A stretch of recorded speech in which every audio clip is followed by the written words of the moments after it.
Assalamualaikum warahmatullahi wabarakatuh. Selamat pagi semuanya. Ya, selamat datang kembali di materi filsafat pendidikan Islam. Ya, kali ini masih melanjutkan edisi yang kemarin. Ya, yang sebelumnya kita lebih berfokus pada pembahasan dari sisi atau aspek filsafatnya. Hari ini kita akan melanjutkan pembahasan tentang aspek pendidikan Islamnya. Ya, tapi kali ini saya juga tidak sendiri, saya akan ditemani oleh rekan saya. Ya, saya perkenalkan, kita sapa dahulu yuk. Halo, Assalamualaikum Mbak Aris. Ya, Waalaikumsalam Mbak Intan. Oke, apa kabar Mbak Aris, sehat? Alhamdulillah sehat. Alhamdulillah. Oke, terima kasih sebelumnya Mbak Aris sudah mau bergabung ya. Ini teman-teman saya kenalkan, beliau ini Mbak Aris asli dari Kediri ya, dan beliau mengajar di Institut Ilmu Al-Quran Yogyakarta dan kandidat doktor insya Allah. Amin. Amin. Ya, Hai. kandidat kuliahnya di UIN Sunan Kalijaga Yogyakarta. Oke Mbak Aris, sedikit mengawali ya, saya akan memberikan pengantar terkait dengan bagaimana kemudian pertemuan ini kemudian kita lakukan. Ini begini awalnya Mbak Aris, saya tunjukkan layarnya dulu ya.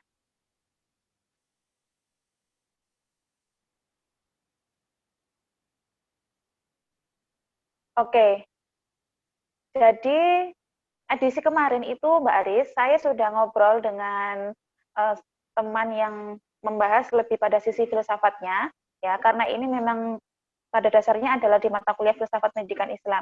Nah, untuk hari ini nanti akan lebih menggali tentang apa sih pendidikan Islam itu. Masih sama, ini juga berbasis pada survei pendahuluan yang sudah saya lakukan kepada mahasiswa mata kuliah ini, ya seperti apa sih perspektif mereka.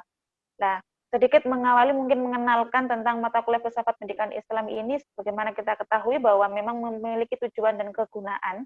Ya, ini penting filsafat pendidikan Islam ini jadi salah satu mata kuliah utama ya, yang mana memang bertujuan untuk meningkatkan pengetahuan para guru. Di sini kalau mahasiswa berarti calon guru ya, bagaimana mereka untuk memahami konsep-konsep filosofis pendidikan. Kalau dari kegunaannya sendiri, tentu mata kuliah ini mencoba untuk membahas rumusan pemikiran secara filosofis mengenai pendidikan Islam yang bersumber dari Al-Quran dan hadis, ya, sehingga nanti bisa berguna dan merupakan dasar bagi pembentukan dan pengembangan sistem pendidikan Islam. Maka penting untuk di awal itu memang saya mencoba untuk menggali perspektif mereka terhadap filsafat itu sendiri seperti apa, dan hari ini ya nanti mohon untuk bisa dibantu ngobrol-ngobrol terkait pada aspek pendidikan Islamnya, seperti itu Mbak Aris. Kemudian mengenai survei, itu saya langsung skip pada indikator-indikator yang saya pertanyakan ya kepada mahasiswa terkait dengan bagaimana sih pandangan mereka terhadap pendidikan Islam itu. Ini ada 10 item. Jadi ada 10 item statement atau pernyataan yang ini saya minta mahasiswa memandangnya bagaimana. Mereka setuju apa enggak? Jadi saya menggunakan 5 skala ya, 1 sampai 5, 1 sangat tidak setuju hingga sangat setuju. Mereka seperti apa memandang itu. Ada misalkan item tentang bahwa pendidikan Islam itu berlandaskan atas ideologi, norma, dan nilai ajaran Islam. Pendidikan Islam itu harus dibangun dengan landasan filosofis yang kokoh. Lah, mereka setuju apa tidak? Nanti kita lihat hasil persentasenya. Maka nanti di sini dari per item indikator ini, Mbak Aris, yang akan kita bahas, coba seperti apa sih respon mahasiswa hasilnya, ya, yang kemudian nanti apakah itu memang sudah seperti itu atau seperti apa. Oke. Oke, ini kita langsung lihat hasilnya. Oke. Ini Mbak Aris hasilnya ya. Pada pandangan terhadap pendidikan Islam pada pernyataan yang pertama, ini saya mempertanyakan pendidikan Islam itu berlandaskan atas ideologi, norma, dan nilai ajaran Islam. Ya, alhamdulillah sih di sini rata-rata mahasiswa persentase tertinggi menyatakan mereka sangat setuju. ya. Nah, ini kalau kita dekati mungkin dari memahami hakikat awal pendidikan Islam ya, dari pengertian dan tujuannya itu sebenarnya seperti apa, Mbak Aris? Apakah memang pendidikan Islam itu memang harus berlandaskan apa norma dan nilai-nilai ajaran Islam? Oke, Mbak Intan, terima kasih. Bisa nggak Ya. ditampilkan lagi? Ditampilkan aja apa namanya hasil surveinya tadi. Oh, hasil surveinya. Oke. Oh, Ya, ini. oke. Kayaknya kita mulai dari ini dulu ya, pendidikan Islam. Jadi yang dimaksud dengan pendidikan Islam itu bukan hanya pelajaran-pelajaran seperti Quran hadis, akidah akhlak, SKI, dan yang terkumpul dalam materi PAI gitu enggak. Tapi pendidikan Islam di sini itu adalah pendidikan yang memiliki landasan filosofis Islam. Misalkan kayak madrasah ibtidaiyah, madrasah sanawiyah, madrasah aliyah. Di dalamnya tetap ada materi-materi umum, misalnya kayak biologi, fisika itu kan tetap ada juga gitu. Jadi banyak sekali kadang orang yang bilang pendidikan Islam. Nah, itu jatuhnya ke pendidikan agama Islam. Kalau pendidikan agama Islam ya nanti hanya terpusat kepada materi-materi keislaman saja. Kalau di SMP biasanya cukup dengan PAI gitu aja namanya ya. Tapi kalau di madrasah ibtidaiyah itu nanti akan terpecah-pecah menjadi akidah akhlak, Quran hadis, sejarah kebudayaan Islam, bahasa Arab dan lain sebagainya. Nah, kalau pendidikan Islam itu adalah sistem pendidikan yang mana landasan filosofinya itu adalah dari Islam. Nah, landasan Islam itu apa saja? Al-Quran dan hadis, ijma, dan qiyas. Seperti itu. Nah, pertanyaannya tadi bisa ditunjukkan lagi surveinya. Ya, ini surveinya. Indikator yang pertama yang disebutkan di sini pernyataannya adalah pendidikan Islam berlandaskan atas ideologi, norma, dan nilai ajaran Islam. Of course, pasti itu. Karena kalau tidak berlandaskan norma dan ajaran Islam, itu nanti masuknya ke pendidikan secara umum. Kalau memang teori-teori pendidikan itu mayoritas filosofinya itu dari filosofi barat. Misalkan perennialisme, tapi yang versi barat gitu. Nah, kalau pendidikan Islam, itu nanti gabungan antara teori-teori dari barat, terus kemudian digabungkan dengan Al-Quran, hadis, ijma, dan qiyas. Sehingga tujuan dari pendidikan Islam itu tidak hanya kecerdasan secara kognitif saja, tapi juga kepada spiritualnya. Gitu. Oke, jadi di sini bisa kita tangkap seperti ini ya, Mbak Aris. Pendidikan Islam itu tidak sempit dimaknai yang berhubungan dengan materi-materi keagamaan Islam tadi, Pendidikan agama seperti Islam. materi pendidikan agama Islam seperti akidah akhlak, Quran hadis, SKI, dan juga fikih ya. Tetapi karena pendidikan Islam ini lebih merujuk kepada sebuah sistem yang sebenarnya dia juga universal ya, selain berlandaskan nilai ajaran Islam juga tidak menutup diri atau tidak menutup diri untuk teori-teori yang dikembangkan di Barat, mencoba untuk ada integrasi juga ya dan interkoneksi terhadap bahwa masih terbuka seperti itu ya. Contoh singkatnya seperti ini, misalkan kalau belajar fisika di SMA, mungkin teorinya hanya teori fisika secara umum. Nah, tapi kalau di pendidikan Islam, ada relasi antara teori-teori fisika dengan Al-Quran. Gitu. Jadi mencari teori-teori itu di dalam kitab suci. Gitu. Ya, atau pendidikan Islam itu juga harus memiliki landasan filosofis yang kokoh ini seperti apa, Mbak Aris? Oke.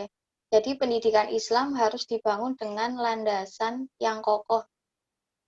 Menurut saya suatu landasan filosofis itu harus dibangun secara kokoh. Karena kalau landasannya saja itu tidak kokoh, bagaimana untuk melaksanakan sistem tersebut? Oke, begitu aja jawabannya. Seperti filosofi itu kan, filosofi itu seperti akar ya. Jadi kalau akarnya kuat, itu ke atasnya juga kuat. Kalau akarnya tidak kuat, nanti ke atasnya itu bakalan rapuh. Makanya sistem apapun yang memiliki filosofi tersendiri itu harus kuat filosofinya. Oke. Jadi di sini kita pahami bahwa filosofis itu sebagai akar ya atau fondasi yang memang akan dijadikan landasan bagaimana sistem itu akan dibangun, termasuk dalam pendidikan Islam. Pendidikan Islam ini nanti kekuatannya itu sangat dipengaruhi bagaimana filosofis yang akan dijadikan landasan dalam pendidikan itu. Mbak Aris. Jadi pendidikan Islam itu melihat manusia itu dilahirkan dengan membawa potensi yang perlu dikembangkan dalam dan oleh lingkungannya. Jadi ini memang sudah masuk pada saya arahkan untuk bagaimana mahasiswa melihat bahwa pendidikan Islam sebagai sebuah sistem ini kan dia yang diolah, yang diatur, yang kemudian dikelola itu adalah manusia. Dan manusia itu sendiri seperti apa sih dilihat dari kacamata pendidikan Islam? Apakah dia seperti kertas putih yang kosong yang tidak mengerti apa-apa, atau dia sebenarnya bisa terbentuk dari lingkungannya atau seperti apa? Gula rasanya John Locke yang mengatakan bahwasanya yang lahir itu bagaikan kertas yang putih. Jadi tergantung bagaimana orang yang mengajarinya. Kertasnya mau dicoret warna-warni atau hitam putih atau mau berbentuk bagaimanapun. Begitu juga dalam Islam. Di Islam itu ada konsep bahwasanya manusia yang dilahirkan itu dalam keadaan fitrah. Jadi keadaan suci, tidak memiliki dosa apapun. Nah, nanti tergantung bagaimana pendidikan selanjutnya yang diterimanya. Nah, kemudian ketika pendidikan Islam yang memiliki landasan filosofis dari Al-Quran, dari hadis, yang mana tadi Al-Quran juga menjelaskan bahwasanya anak yang lahir itu tanpa dosa, dia adalah fitrah, sehingga dalam pendidikan Islam menganggap manusia itu benar-benar bisa untuk diarahkan lebih maksimal dari fitrahnya. Nah, fitrahnya manusia itu nggak ada yang salah, semua fitrahnya itu bagus semua. Kalaupun misalnya tetap ada anak-anak yang memiliki IQ kurang bagus atau IQ yang terlalu tinggi atau mungkin disabilitas gitu. Nah, itu pasti ada potensi yang ada pada dalam dirinya. Tinggal bagaimana yang memegang anak tersebut itu mengarahkan kepada arah yang benar gitu. Oke. Ini statement selanjutnya itu ini Mbak Aris. Nah, masih berkaitan dengan potensi juga. Ya, kalau tadi potensi manusia selain bawaan, kemudian juga bisa dibentuk pada lingkungan, sebenarnya dari sisi manusia sendiri, dia itu terdiri dari satu rangkaian unsur atau domain, aspek yang cukup komprehensif. Ya, di sini dikatakan istilahnya ada kognitif, yang lebih dimaksudkan pada sisi kognisi atau intelektualitasnya ya. Kemudian ada afektif, itu lebih merujuk pada sikap, ya, atau perilaku. Kemudian psikomotorik ini lebih kepada skill atau keterampilan. Jadi di sini sistem pendidikan Islam juga berupaya melibatkan seluruh potensi manusia, 3 potensi itu. Ya, kalau dari jawaban mahasiswa, alhamdulillah mereka setuju. Meskipun ada yang menjawab di sini persentase 9% ya, itu kurang setuju, nomor 3 kurang setuju, tapi rata-rata setuju sih. Nah, ini seperti apa? Oke, pendidikan Islam berupaya untuk melibatkan kognitif, afektif, dan psikomotorik. Ya, itu. Karena tujuan dari pendidikan Islam itu kan insan kamil. Nah, konsep insan kamil itu kalau dijelaskan bakalan panjang lebar. Yang jelas, insan kamil itu tidak hanya cerdas secara kognitif, tapi dia juga cerdas secara afektif dan psikomotorik. Tidak hanya cerdas di dalam intelektual saja, tapi juga memiliki etika yang tinggi terhadap orang lain dan alam semesta. Sehingga itu bisa dijelaskan bahwasanya pendidikan Islam itu mencakup 3 komponen tadi, kognitif juga diambil, efektif juga, serta psikomotoriknya. Selanjutnya di sini, nah ini bahwa pendidikan Islam menekankan pada perubahan tingkah laku yang lebih baik, lebih maksimal, ya, lebih aktif dan lebih aktual. Ini juga masih berhubungan tadi ya, karena memang pendidikan ini lebih tadi tidak hanya kognitif saja, tetapi yang jauh lebih penting adalah bagaimana terjadinya perubahan tingkah laku yang lebih baik, lebih maksimal, lebih aktif dan aktual. Ini mahasiswa pandangannya rata-rata juga setuju, ya. Meskipun ada juga 1% yang tidak setuju. Entah mungkin masih pemahaman yang sempit terhadap pendidikan, mungkin apa ya, kayak berlomba-lomba, apa arahnya itu lebih kepada intelektualitas saja. Tetapi sebenarnya di sini mayoritas memang juga memahami bahwa penekanan yang diinginkan atau ditujukan adalah lebih kepada perubahan tingkah lakunya. Nah, ini seperti apa, Pak Aris? Oke, kita sebenarnya itu pembahasannya tetap sama ya dengan atasnya tadi. Kita lebih, sekarang kita ngomongin fenomena yang ada aja di sekarang. Pernah nggak lihat anak-anak yang secara kognitif itu pinter banget, tapi dia itu cuek terhadap lingkungan. Dia tidak memiliki kepedulian, yang dipikirkan hanya faktor nilai. Nilai maksudnya itu nilai 10, nilai 9 saat ujian, nah, hanya soal nilai. Tapi dia tidak memiliki kepekaan sosial. Mereka susah untuk mengucapkan maaf dan susah untuk mengucapkan terima kasih. Dan di sini afektifnya itu sangat kurang, meskipun kognitifnya itu sangat bagus. Nah, pendidikan Islam tidak mengajari hal seperti itu.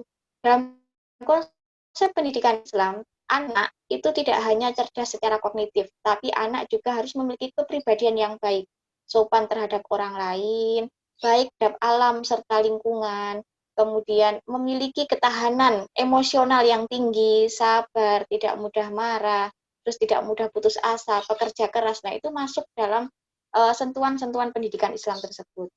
Kan hidup ini dengan adanya pendidikan kan tidak hanya untuk mencerdaskan otak, tidak hanya mencerdaskan kognitif saja, tapi juga bagaimana ketahanan anak tersebut di dalam menghadapi masalah-masalah sosial.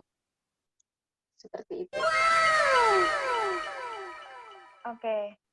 Jadi di sini menunjukkan bahwa peran pendidikan tadi ya tidak hanya bicara tentang kecerdasan intelektual saja, tetapi kita kenal kemudian emosional itu penting dibangun ya. Maka ada yang namanya apa IQ juga harus diimbangi dengan ESQ karena apa kecerdasan intelektual itu diimbangi dengan kecerdasan juga emosional, juga kecerdasan sosial supaya tidak terjadi fenomena tadi pintar tetapi enggak apa misalkan nggak santun, pinter tapi jahat, misalkan seperti itu ya Mbak Aris. Jadi pinter kalau nilainya nggak bagus gitu ya, dia marah misalkan atau menyalahkan orang tuanya atau dia kemudian merasa tertekan. Itu banyak ya fenomena sekarang karena kadang orang tua sendiri atau bahkan gurunya itu menuntut.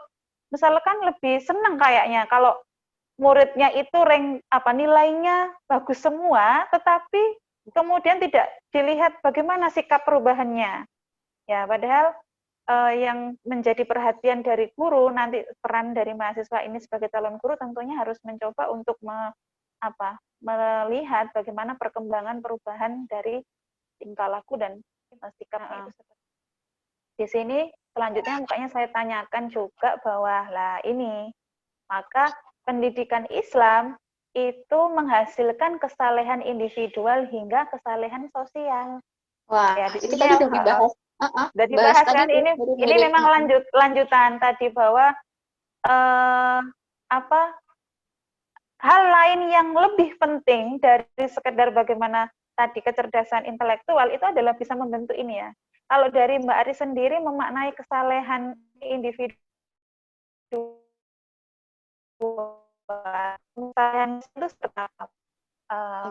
Jadi, kalau kesalahan individual itu adalah hubungannya antara diri manusia dengan Tuhan. Hablum minallah. Tapi kalau kesalahan sosial itu hubungannya adalah hablum minannas, manusia dengan manusia yang lain.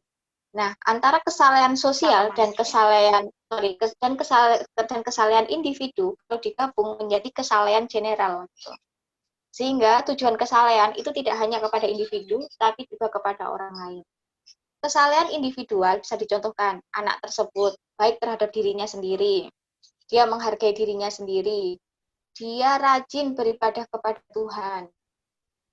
Kalau kesalahan sosial itu adalah baik terhadap orang lain, menghargai orang lain, suka memberi, suka menolong, dan lain sebagainya yang hubungan antara diri dia sendiri dan orang lain. Nah, antara kesalahan sosial dan kesalahan pribadi itu nggak bisa dilepaskan. Itu harus digabungkan dan harus seimbang. Orang yang rajin sholat tapi tidak punya jiwa sosial yang baik kepada orang lain, itu juga kurang bagus. baik terhadap orang lain, tapi tidak menghargai dirinya sendiri, itu juga kurang bagus. Sehingga kesalahan antara sosial dan pribadi itu perlu digeneralkan, menjadi kesalahan yang general.